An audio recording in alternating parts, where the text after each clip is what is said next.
नमस्कार, मैं जितेंद्र चतुर्वेदी। मतांतर में आप लोगों का स्वागत है। कल जो पहले चरण का मतदान हुआ उसके बाद मेरे कई सुधी दर्शकों ने कहा कि दरअसल कुछ ग्राउंड रियलिटी पर भी बात होनी चाहिए। तो हमने सोचा कि क्यों ना हो, ग्राउंड रियलिटी पर जरूर बात होनी चाहिए और हम लोग उसी पर बात करने के लिए आज आपके सामने हाजिर हुए हैं।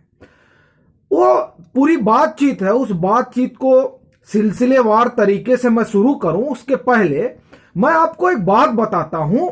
जो अब वोटिंग परसेंटेज बाहर आ चुका है, मतलब पूरा क्लियर हो चुकी है पिक्चर। जो कल तक धुंधली थी और ये माना जा रहा था कि नहीं वोटिंग परसेंटेज और अभी बढ़ेगा जब फाइनल आंकड़े आएंगे तो फाइनल आंकड़े आ चुके हैं। उन आंकड़ों में 60% के आसपास आप उसे कह सकते हैं, 60%, 60 कुछ वो है। और जो पिछली बार हुआ था वो तकरीबन 63 कुछ वोटिंग हुई थी 2017 में। तो पहला सवाल तो यही उठ रहा है कि साहब वोटिंग परसेंटेज कम है।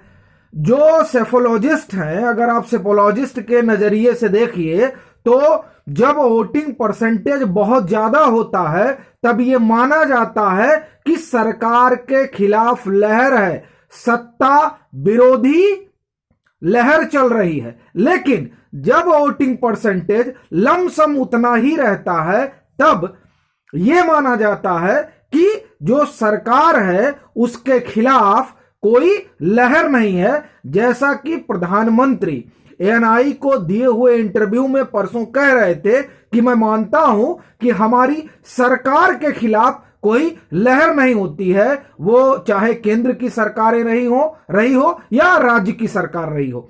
तो इस वोटिंग परसेंटेज से एक चीज तो समझ में आती है। और अब हम दूसरी बात पर आते हैं कि ग्राउंड रियलिटी क्या है। मैं आपको जो मेरी बातचीत हो रही है उसमें एक सज्जन से मेरी बात हुई और उन्होंने मुझे ही फोन किया कि आपके पास क्या जानकारी। हमने कहा मेरी जानकारी छोड़िए, आप अपने इलाके की जानकारी बताइए, और वो है मुजफ्फरनगर से। तो उन्होंने कहा कि देखिए मैं तो निकला था वोट करने के लिए, और जब मैं वोट करने निकला तो हमारी बहू और हमारी पत्नी ने हमसे कहा कि हमारा ये कहना है कि आप कमल पे ही जाइएगा। ये कौन कह रहा है? ये वो बता रहे हैं कि हमारी बहू और पत्नी ने कहा। अब आप कल्पना कर सकते हैं कि आधी आबादी जो जिसकी हम बात कर रहे हैं वो आधी आबादी किधर जा सकती है, उसके जाने के क्या रुझान है। 2,40,00,000 मतदाताओं ने अपने मताधिकार का प्रयोग किया है, जैसा कि आंकड़े हैं। उन आंकड़ों में 1 करोड़ महिलाएं हैं जिन्होंने अपने मताधिकार का प्रयोग किया है। और उस 1 करोड़ जो महिलाएं हैं, उन महिलाओं की एक कहानी हमने आपको सुनाई जो मुजफ्फरनगर से उठी। तो पहली बात तो ये हुई। दूसरी बात, जो ये कहा जा रहा था कि रालोद और सपा का बड़ा जोर है और उस जोर में किसान आंदोलन का बड़ा तड़का है, और उस तड़के ने भाजपा का समीकरण गड़बड़ कर दिया है। तो मैं मुजफ्फरनगर की मैंने आपको कहानी सुना दी। मैं अब आता हूं, ये जो बेल्ट है, इस बेल्ट से इतर मथुरा, आगरा, अलीगढ़ और बुलंदशहर, उसके बाद में मैं फिर आऊंगा मेरठ, बागपत और मुजफ्फरनगर और शामली। यहां पर ग्राउंड पे क्या चला उस पर मैं आऊंगा, लेकिन पहले इस बेल्ट पर आता हूं, क्योंकि इस बेल्ट में ना आरएलडी का कोई प्रभाव रहा और ना आप ये कहिए कि किसान आंदोलन का कोई प्रभाव रहा, ना उनका जो अपने आप को किसान नेताओं का छत्रप कहते हैं। और ये मैं इस आधार पर कह रहा हूं क्योंकि जो मेरी मथुरा में बात हुई, जो आगरा में बात हुई, जो अलीगढ़ में बात हुई, जो बुलंदशहर में बात हुई, उन बातों से एक बात निकल कर आ रही है, वो ये कि यहां पर गठबंधन की स्थिति बहुत मजबूत नहीं थी। जो एक नरेटिव गढ़ा गया था वो नरेटिव तकरीबन फेल होता दिखा इन इलाकों में। और आपको यह जानकर आश्चर्य होगा, मथुरा की जिस माठ सीट को लेकर बड़ी, आप ये समझिए कि रसाकस्सी चल रही थी गठबंधन के बीच, उस रसाकस्सी का फायदा लोग बता रहे हैं कि बसपा लेके जा रही है। अब आप इससे खुद ब खुद समझ सकते हैं कि गठबंधन का कितना जोर मथुरा में रहा, गठबंधन का कितना जोर आगरा में रहा, गठबंधन का कितना जोर बुलंदशहर और अलीगढ़ में रहा। यहां अधिकतम जो मैं ये कहूंगा सीटें हैं, वहां पर यह कहा जा रहा है कि जो रुझान है, जो मतदाताओं का मत व्यवहार है, वो मतलब गठबंधन के पक्ष में नहीं है। ये इस तरह की चर्चाएं वहां हैं। एक और बात जो मथुरा में मुझे देखने को मिली, मथुरा चूंकि आप जानते ही हैं कि एक बड़ा भारी सेंटर है, तो वहां मैं वैसे भी समय समय पर बात करता रहा। जो चीज मथुरा में चुनाव के 20 दिन पहले तक नजर आ रही थी, वो चुनाव आते आते बदल गई।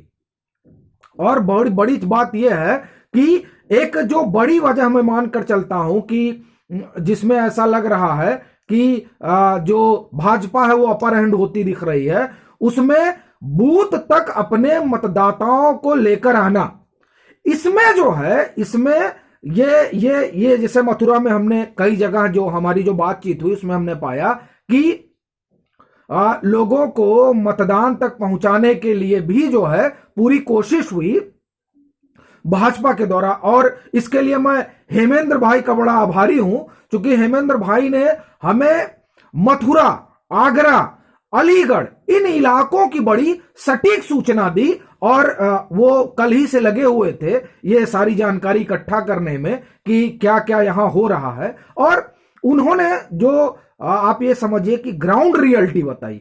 मैं ठिठका भी कि आप जो कह रहे हैं क्या उसको एकदम सटीक माना जाए, तो उन्होंने और भी कई चीजें बताई, वो मुझे लगता है कि वो साझा करना ठीक नहीं रहेगा, लेकिन फिर भी यहां पर जो स्थिति और परिस्थिति है, उस स्थिति और परिस्थिति में अगर आप मैं ये कहूं, अगर जातिवार अगर आप उसमें समीकरण देखेंगे तो वो भी, और हिंदुत्व समीकरण देखेंगे तो वो भी, लाभार्थी समीकरण देखेंगे तो वो भी, वो सारे के सारे समीकरण भाजपा के पक्ष में मथुरा, आगरा, अलीगढ़ और बुलंदशहर में दिखे।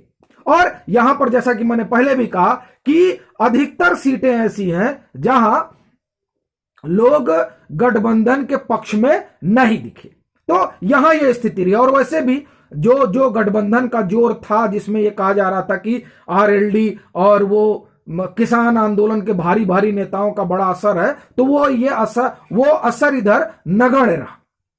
ये तो बात हो गई आलू किसानों की, क्योंकि ये आलू का बेल्ट है, यहां आलू की खेती होती है, और ये माना जा रहा था कि ये जो आलू बेल्ट है ये आरएलडी के प्रभाव से और किसान आंदोलन के प्रभाव से और उन तमाम प्रभावों से मुक्त है। यहां पर उसमें से किसी का सिक्का नहीं चलता है, तो जिसका सिक्का चला लोग उसके पक्ष में गए, इसलिए यहां गठबंधन की स्थिति बड़ी कमजोर नजर आती है। अब हम आते हैं उस पार, जिस पार कहा जाता है कि गठबंधन का बड़ा जोर है, और जिस जोर की कहानी हमने आपको मुजफ्फरनगर से सुनाना शुरू की थी, उस मुजफ्फरनगर, मेरठ, बागपत और शामली की क्या कहानी है वो मैं आपको बताता हूं। ये जो आप कह रहे ग्राउंड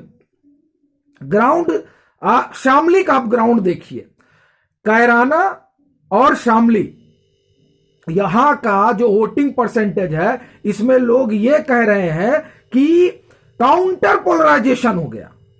मतलब अपने नेता को जिताने के लिए बड़ी भारी तादाद में लोग निकले। जो वहां बातचीत हो रही है उसमें ऐसा मालूम पड़ता है कि अगर हम शामली की बात करें तो वहां 3 सीटें हैं, और उन 3 सीटों में यह माना जा रहा है कि अधिकतम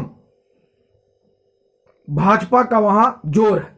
गठबंधन या आप ये कहिए कि वो जो आंदोलन वाला मसला था और तमाम चीजें, उसका असर वहां बहुत ज्यादा लोग नहीं बता रहे हैं। अब शामली से सटे आप आइए मुजफ्फरनगर। मुजफ्फरनगर की कहानी तो अलहदा है। ये मुजफ्फरनगर ही है जहां पर महापंचायत हुई थी। ये मुजफ्फरनगर ही है जो टिकैत का गढ़ है। ये मुजफ्फरनगर ही है जिसे रालोद का गढ़ माना जाता है, बागपत भी है। तो ये मुजफ्फरनगर ही है जहां से चौधरी अजीत सिंह चुनाव लड़े थे। ये मुजफ्फरनगर ही है जो संजीव बालियान का संसदीय क्षेत्र है। और ये मुजफ्फरनगर ही है जहां संजीव बालियान का सिक्का चलता है। इतनी बातें हमने आपको बताई और उसके बाद हमने वो मुजफ्फरनगर की आपको बात भी बताई जिसमें उन सज्जन ने कहा कि जब वोट करने निकले तो उनके बहू, पत्नी और बेटी ने क्या कहा, यह भी हमने आपको बताया।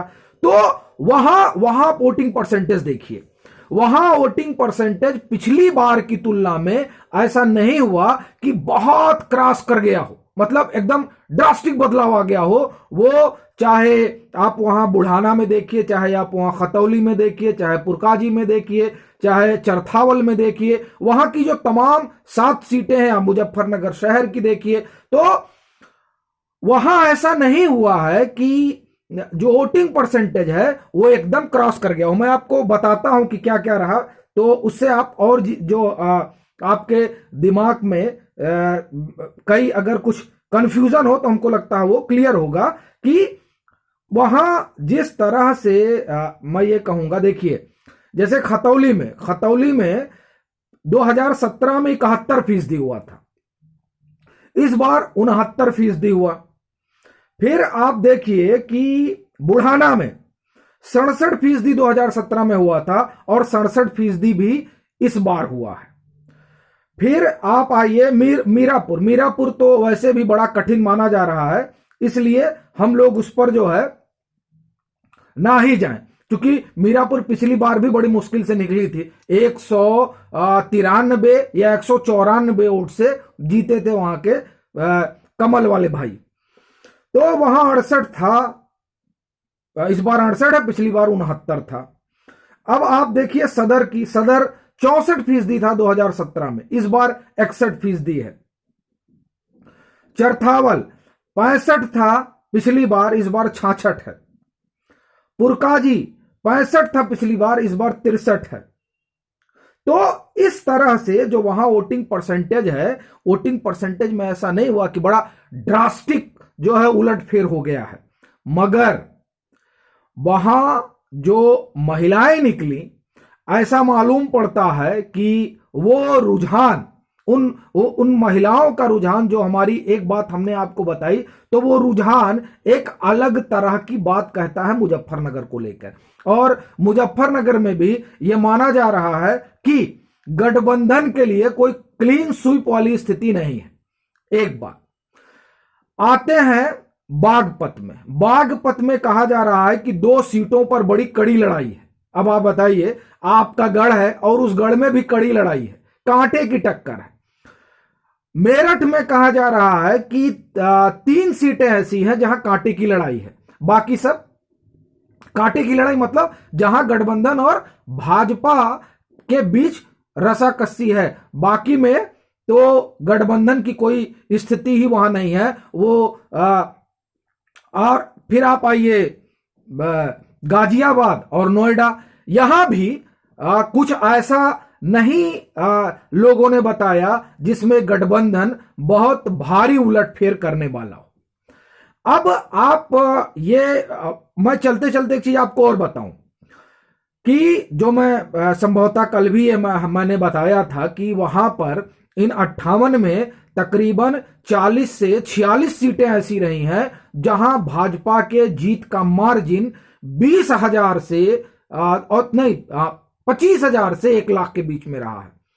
तो ऐसी स्थिति में जब तमाम परिस्थितियां हमने आपको बताई, तो क्या आप ये कल्पना कर सकते हैं कि इन 40 से 45 सीटों पर जहां जीत का अंतर 30,000 से तकरीबन आप समझिए 1 लाख के आसपास रहा, वहां क्या कोई बड़ा उलटफेर गठबंधन करने की स्थिति में है? ये एक बड़ा सवाल है। लेकिन कुछ सीटें हैं जो मेरा अपना अनुमान है कि तकरीबन वो 10 से 15 सीटें ऐसी हैं या 20 सीटें आप मान लीजिए, उससे ज्यादा मुझे नहीं लगता है कि जहां कोई कांटा वाटा जैसी स्थिति है।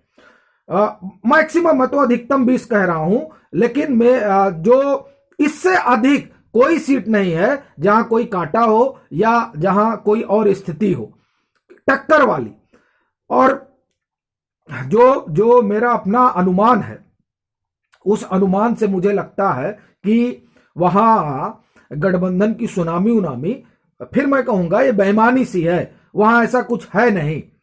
हाँ, कुछ 10 12 15 सीटें हो सकती हैं जहां पर कुछ कांटा वाटा आप लोग कर लीजिए, लेकिन अगर वहां चुपचाप हुआ होगा जो कमल छाप, तो आप ये समझिए कि जो चुपचाप कमल छाप और लाभार्थी वाला अगर मसला उसमें जुड़ गया होगा, तो आप कल्पना नहीं कर सकते हैं कि किस तरह से औंधे मुंह गठबंधन के लोग गिरेंगे। अभी के लिए फिलहाल इतना ही। अगर आप मतांतर से नहीं जुड़े हैं तो जुड़िए, वीडियो को लाइक कीजिए, शेयर कीजिए और अपने सुझाव जरूर साझा कीजिए।